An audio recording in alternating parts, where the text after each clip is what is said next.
senhores telespectadores, se repararem bem, percebem onde nos trouxeram hoje os horizontes da memória. Reparem, junto de mim está uma videira já, estamos na primavera, reparem, tem já os seus cachos começam a nascer e mais longe veem um vale onde passa um grande rio. Bom, o rio das videiras e da vinha é o Douro. Este é realmente o Vale do Douro. E eu quis vir aqui ao Douro para lhes falar no mistério do vinho.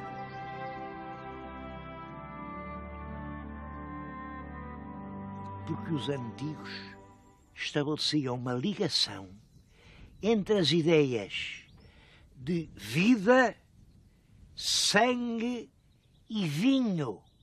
Bom, eles viam perfeitamente quando se abre uma ferida e o sangue sai do corpo, a vida vai-se. Não há nada tão parecido com o sangue como o vinho o fruto da videira. Por isso, desde a antiguidade, a mais antiga que nós podemos conhecer, havia rituais sangrentos em que se misturava o vinho, a embriaguez, a vida e a morte. Há uma peça célebre do Eurípides, em que a rainha HD, uma bacante, vai para as grandes festas de Baco e o filho, que é o rei Penteu, vai tentar dissuadi-la daquela loucura, mas na embriaguez coletiva, naquela grande tontura, é a própria mãe que faz sacrificar e correr o sangue do filho, o sangue do rei Penteu. Eu vim-lhes falar nisto a um sítio que parece que não tem nada com isso, mas tem. Isto é o Santuário Rupestre de Panoias. Fica aqui perto de Vila Real. Nestas enormes fragas, massas de pedra, faziam-se sacrifícios de reses. O sangue escorria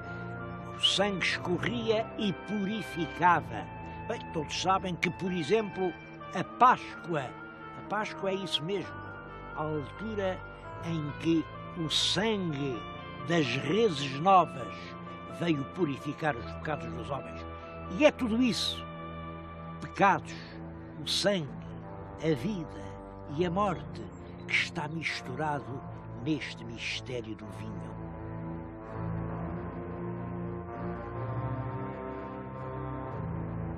Mas mistério ainda por uma outra razão.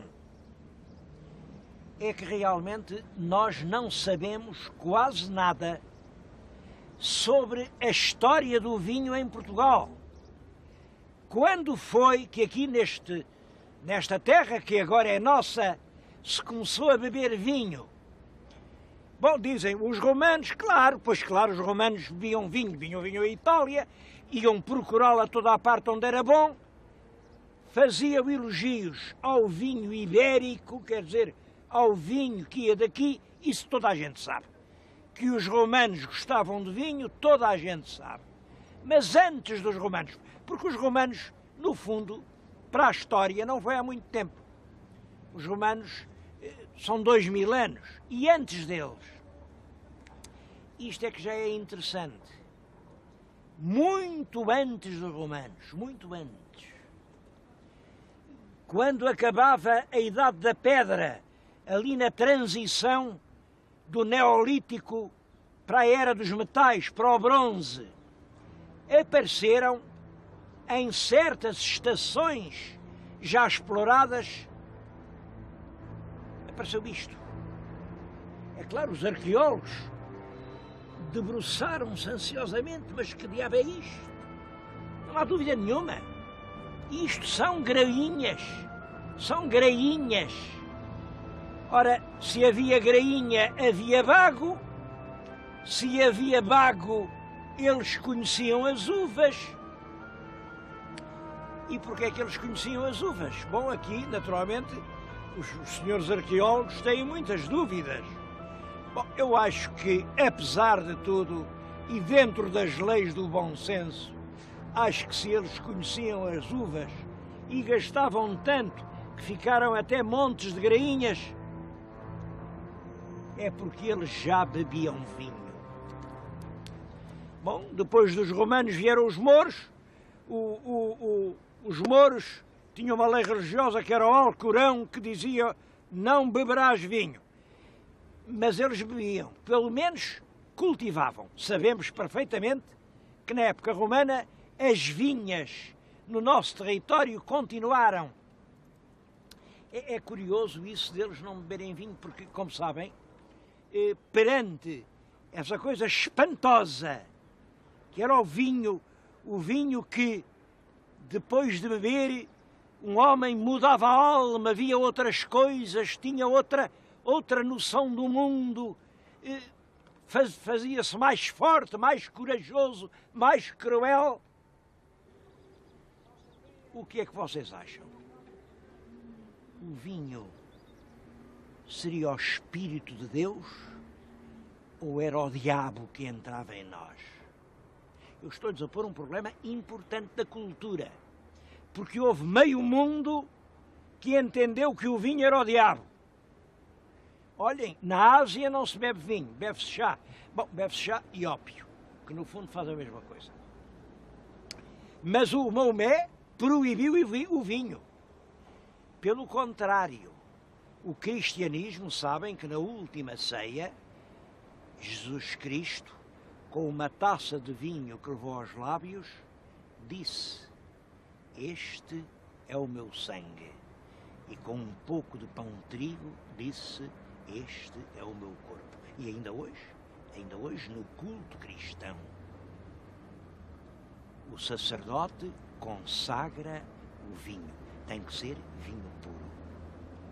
Claro que eu não sei se o vinho é Deus, se é o diabo, porque no fundo é qualquer coisa que colide profundamente com a alma humana. O que sei é que os nossos primeiros reis sabiam o que era o vinho, a prova é que puseram nos corais. O que sei é que no tempo de Dom Manuel o vinho era tão importante. Há uma página do livro de Horas de Dom Manuel todo consagrado ao vinho. Bom, agora o vinho do Porto, esse aparece mais tarde, mas é muito curioso.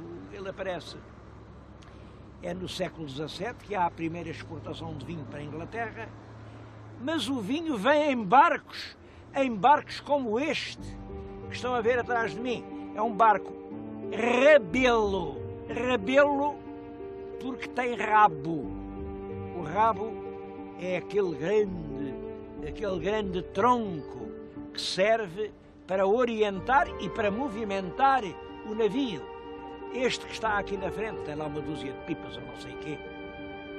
Mas houve barcos que chegaram a levar 100 pipas de vinho. O que há de espantoso neste barco é realmente o traçado, o desenho. Dizem que é um barco de inspiração viking. Não sei se esse não é. Olhem, é outra razão a acrescentar ao tal mistério do vinho.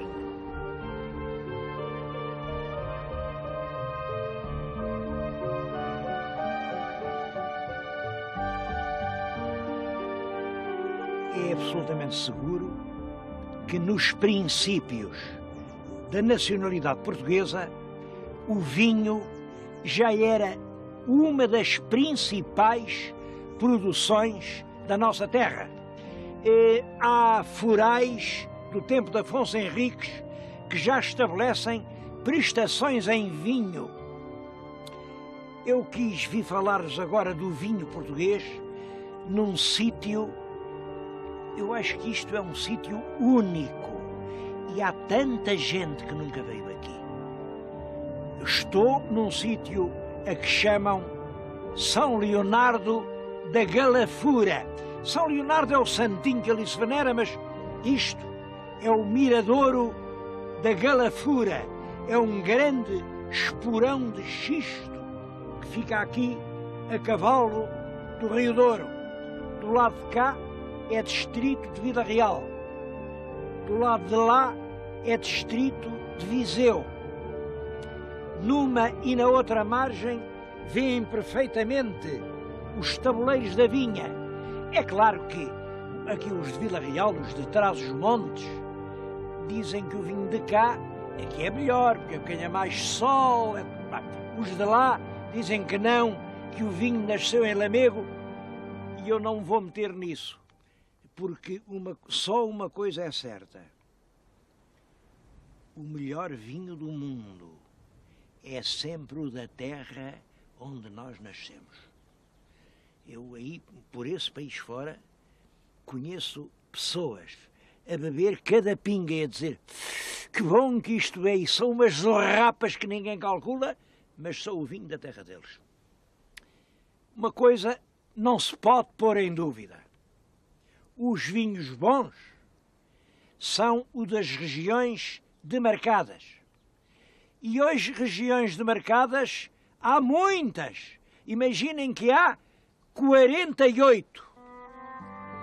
A região número 1 foi esta que estamos a ver. É realmente a região demarcada dos vinhos do Douro. É um vinho absolutamente único. E a explicação está muito perto de mim. Reparem, estou-lhes a falar aqui, debaixo de uma árvore, no alto de um monte e junto de uma pedra. Eu acho que esta pedra é importante para explicar o milagre do vinho do Douro. Isto é um imenso penhasco de xisto. E o xisto funciona como uma pilha térmica. Durante todo o dia recebe o sol e vai-o acumulando. Durante toda a noite o sol vai-se embora e ele vai restituindo à atmosfera o sol que recebeu. E isto cria uma situação sem oscilações térmicas que permite um vinho que realmente é único no mundo. Não vou aqui demorar-me com muitas explicações, mas queria-lhes dizer isto. Aqui, nesta região demarcada, isto é o número do ano passado. Isto produziu 224 mil pipas de vinho. E como cada pipa tem 550 litros, isto significa 1.234.000 litros de vinho e representou vendas da ordem dos 60 milhões de contos. Neste pobre país que nós somos, que tem tão pouco para vender, 60 milhões de contos é algo de muito importante. E mais importante ainda é que este valor não está a afundar-se, não está a desaparecer, não está a atenuar-se como tantas coisas. Não! Eu venho aqui ao Douro, encontro esta gente cheia de otimismo. De ano para ano, o vinho é melhor, a tecnologia progride, a exportação aumenta, o produto do vinho vai subindo cada vez mais.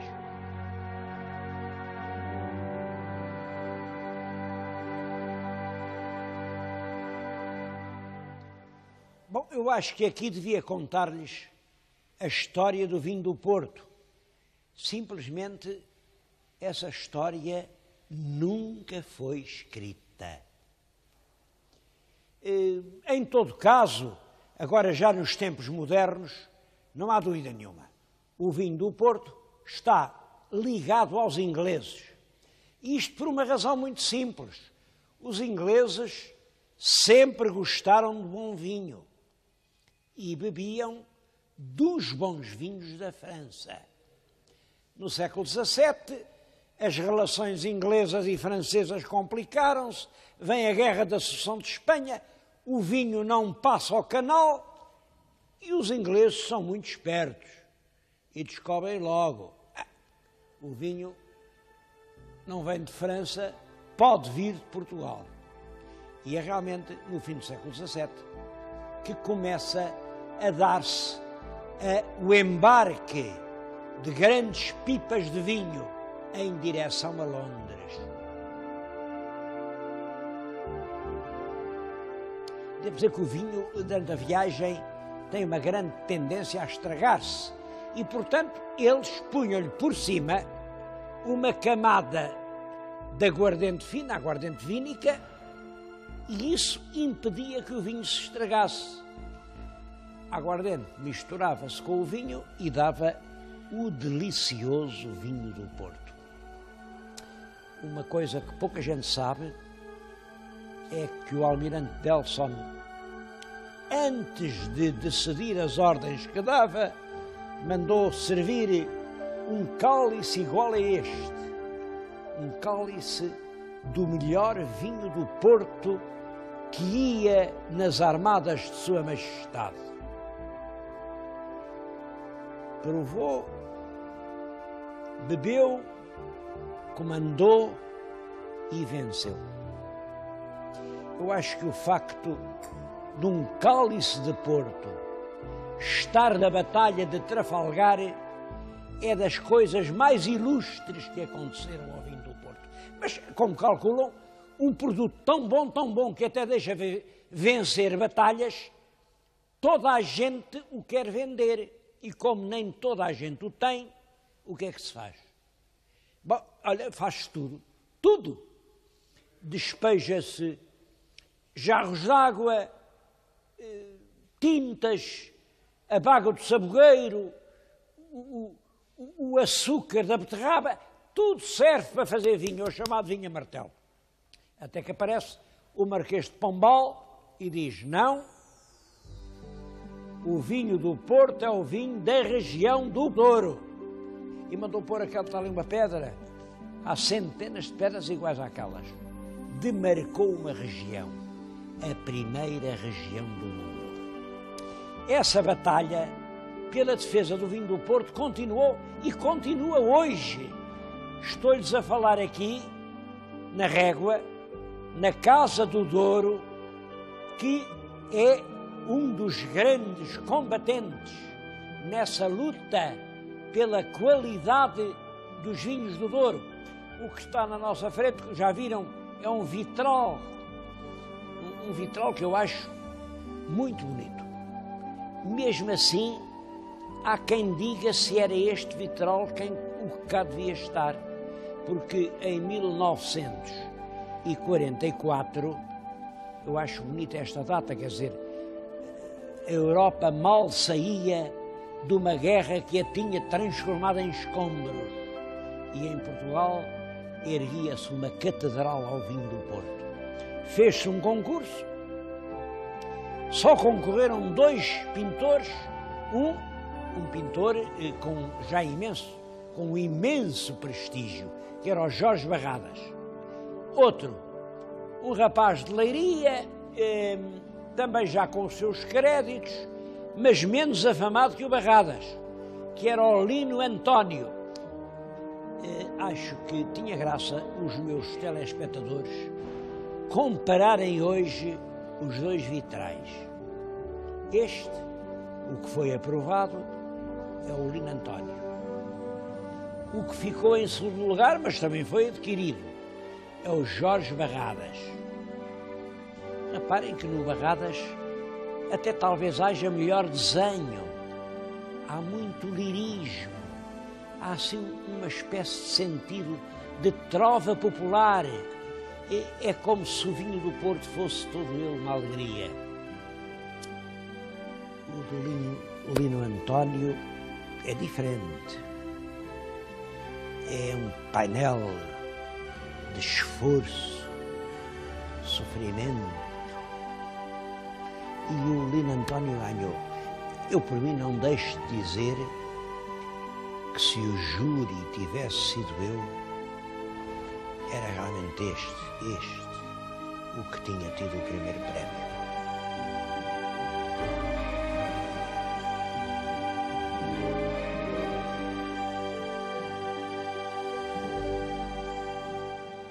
Não temos uma história do vinho do Porto, mas há muitos elementos a reunir para fazer um dia a história do vinho do Porto. Aí por essas quintas, nessas velhas casas, há ainda documentação. Eu encontrei documentos do século XV, do século XVI, do século XVII, tudo à espera que os reúnam. E há monumentos, verdadeiros monumentos. Eu peço-lhes que reparem nesta casa. É um velho edifício ainda de traça pombalina e foi feito já para servir aqui era uma espécie de quartel-general da feitoria.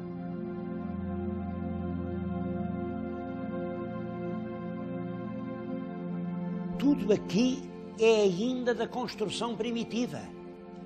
Estas paredes, estes sobrados, estas vidraças, estas portadas, as ferragens, é que como depois fizeram uma casa nova para a Casa do Douro, aqui ninguém transformou nada. E estamos perante esta situação única. Um edifício pombalino totalmente intacto. Olhem, nesta sala funcionava o tribunal. Era aqui que os juízes julgavam os michordeiros. Porque michordeiros houve sempre. Só que nessa altura eram julgados e agora não são. Mas a sala é notável por muitas outras razões. Vejam à volta os armários. E os armários têm a documentação destas freguesias, destes lugares que formavam a região demarcada. Ainda hoje estão cheias de papelada desses tempos. Eu vou tirar um ao acaso. Não sei o que isto é.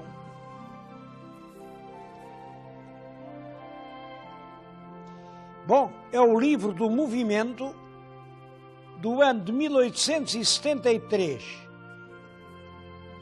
aqui dos vinhos da região. Está aqui quanto se produziu, quanto se vendeu, quanto custou, quanto foram os transportes. Isto é um documento absolutamente precioso. E como viram, tirei-o ao acaso de uma destas prateleiras. Há aqui milhares de espécies destas. Isto é o caso de dizer: estou no museu antes de o ser. Este museu já é. O que não há é nenhuma lei a dizer que o é. Ao contrário de tantos outros que têm lei, mas não têm museu. Bem, nesta altura a situação pode resumir-se assim: uma história gloriosa à procura do museu que não há, e o museu que já existe à procura de uma história que merece. Eu vou acabar o meu programa com um brinde. Estão a ver aquele túnel que tem uma data marcada, diz 1934. É, portanto, um vinho que já tem 63 anos. Foi lá naquele túnel que se encheu esta garrafa. E é daqui que eu vou passar algum vinho para um cálice em forma de tulipa, que é em cálices assim que o verdadeiro vinho do Porto merece ser bebido. E o meu voto é no sentido de que antes de começar o século que se aproxima, quero dizer, antes de 1 de janeiro do ano 2001, se inaugura aqui, na cidade do peso da régua, o Museu do Vinho do Porto, nesta velha casa pombalina que tanto contribuiu em todo o mundo para o seu prestígio.